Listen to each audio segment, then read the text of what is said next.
Hey, welcome back to Daily English Podcast. If you're new here, come in, no pressure. If you've been with us for a while, you already know. We talk about real life in real English without pretending to be perfect. Yeah, this is not a guru show. You can be listening in your car, on your walk, washing dishes, scrolling in bed. It's fine. You're still learning. You're still allowed to be a bit messy. Tonight, we're talking about money, minimalism, and all the small choices that slowly make us broke or free.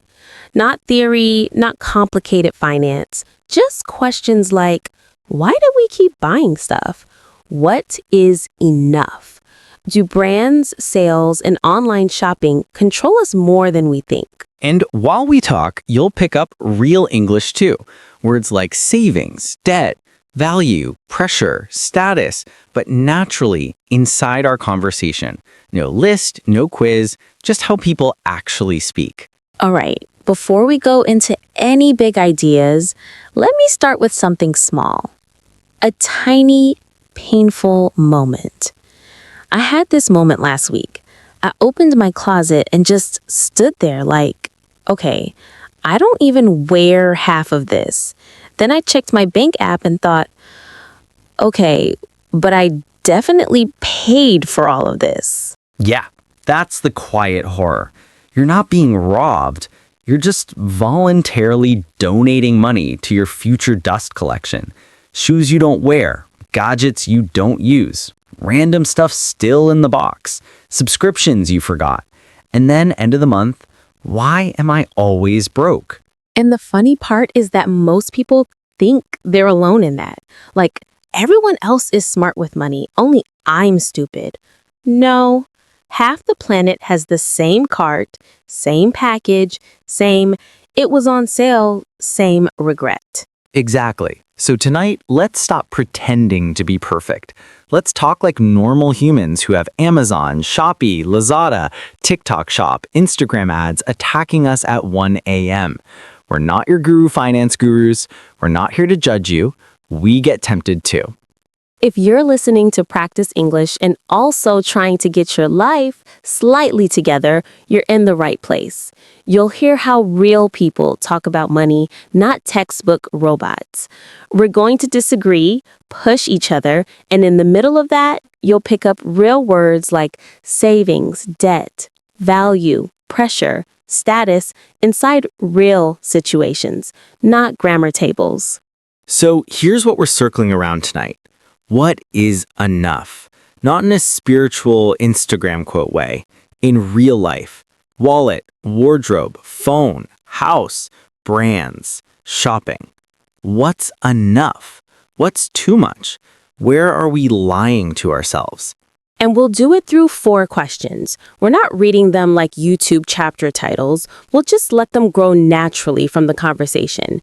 If you're walking, cleaning, driving, doom scrolling, just stay with us in the background. All right, let's start simple. You kind of started it with your closet. Yeah. So tell me straight. Is living with less actually better? Or do you like buying things? Okay, so that's our first fight. Minimalism versus I like my stuff. I'll be honest, I've bought a lot of things that meant nothing. Just a little hit of nice for 1 or 2 days. But I also don't want to live in an empty white room with 1 spoon and 1 plant and call it enlightenment. Good, because those guys scare me. Minimalism police. If you have 2 mugs, you're weak. Exactly. So what is minimalism for you? For me, minimalism is I don't buy useless things to impress people I don't even like. That's it. Not a competition, not a religion, just fewer lies. I like that. And I think most people listening can feel the difference. Buying because it's useful or meaningful versus buying because you're bored, stressed, or want status. Let's put a real debate in here. I like buying things. Clothes, gadgets, it makes me happy. Okay, normal. How long are you happy? 2 days. And after that? Scrolling. Next thing. That's the loop. And listen to how people say it in English sometimes. I am shopaholic. I like buying many things. I am broke, but it's okay. We understand you, but let's nudge it. I'm kind of a shopaholic. I like buying many things, but I'm often broke, and that's a problem. That last part, and that's a problem, that's the first step of being an adult. So, what's your position? Minimalist or not? My position is buying things is not wrong. Sometimes a new phone is a tool. Sometimes good shoes actually last longer. Sometimes a nice bag makes you feel confident at work. The problem is when buying becomes emotional medicine and savings become theory. Yeah, when your room is full and your account is empty, that's not a style. That's a warning sign. Let's drop one useful idea here. Price versus value. Price is the number on the tag. Value is, does this actually improve my life? And another, status. Status is what you want people to think about you. A lot of purchases are not for value. They're for status. Sometimes we don't even notice. So, if you want a clean sentence to use in English, try this. I don't think buying things is wrong, but I believe we should focus on value, not just quantity. And I'd add, I agreed to some point, but many people are already in debt because of unnecessary shopping. For them, minimalism isn't aesthetic, it's survival. And that's our tension. We're not saying never buy, we're saying stop sleeping through it. Quick correction for our learners. Many people say, I am in debts. Natural is, I'm in debt. You can say, I have a lot of debts, plural, if you mean many separate ones, but I'm in debt is the common line. Nice. Okay, you know where this goes next. Oh yeah, the demon in everyone's pocket. Online shopping. Exactly. Is online shopping making us spend too much? Absolutely yes. You didn't even pretend to think. Because I've seen it. You're tired, it's midnight, you had a long day, you open your phone just to look. One click, saved card, free shipping, boom. Parcel for a version of you that only exists at 1:12 a.m. Insomnia you is very generous with money. Very. Let's act it out. It was on sale, so I saved money. No, you spent money. But it's 40% off. If you didn't plan to buy it, 40% off is still 100% extra. That one should be on a wall. English trick. I spend too much money for online shopping. Just fix the preposition. I spend too much money on online shopping. Here's the thing. Online shopping is not evil. For some people, it saves time, travel, transport cost. The problem is how frictionless it is. No pause, no thinking. So, if online shopping is this easy, we have to make it a little less easy. Not with magic, just with tiny rules that slow us down. What kind of rules? For example, I don't let myself buy things late at night. If it's after 10, it goes back in the cart. I look again tomorrow with a normal brain. Sometimes I tell myself, wait one day. If I still want it tomorrow and it fits my money plan, okay. If not, it was just a mood. And if something doesn't fit the budget, it doesn't go in the cart. No negotiation. That word budget is important. When we say budget, we don't mean punishment. Budget just means your plan for how to use your money, not a prison, a map. Exactly. And if we don't have that map, online shopping quietly wins. I'd put it like this. Online shopping is useful, but if we don't control it, it quietly eats our savings. Yeah. And we should talk about those savings because a lot of people feel the same thing. I work, but I never see my money. Right. Salary comes in, bills, food, little things, surprise buys, and then gone. If that's you, it's not because you're cursed or bad at life. It's habits, patterns, and patterns can be changed. All right. Next emotional topic. Home. Here we go. Is it better to rent or to buy? I grew up hearing renting is throwing money away. Real adults buy. Same. That one sentence has bullied millions of people. And the truth is, buying a place can be great. You get stability, you build an asset, you can paint the wall neon pink if that makes you happy. But people forget the other side. The mortgage, the interest, the repairs, the tax, the stress. Let's drop a bit of vocabulary while we're here, but in a normal way. A mortgage is a long-term loan to buy a house. Interest is the extra money you pay because you borrowed. An installment is each payment you make, usually every month. And there's a phrase we hear a lot. I have many debts of house. More natural is I have a mortgage, or I'm paying off my home loan. And on top of the loan, there's the social pressure. You're 30 and renting, someone will comment, "Oh, you still rent?" "Yes, auntie, I still rent. I still sleep. I still function."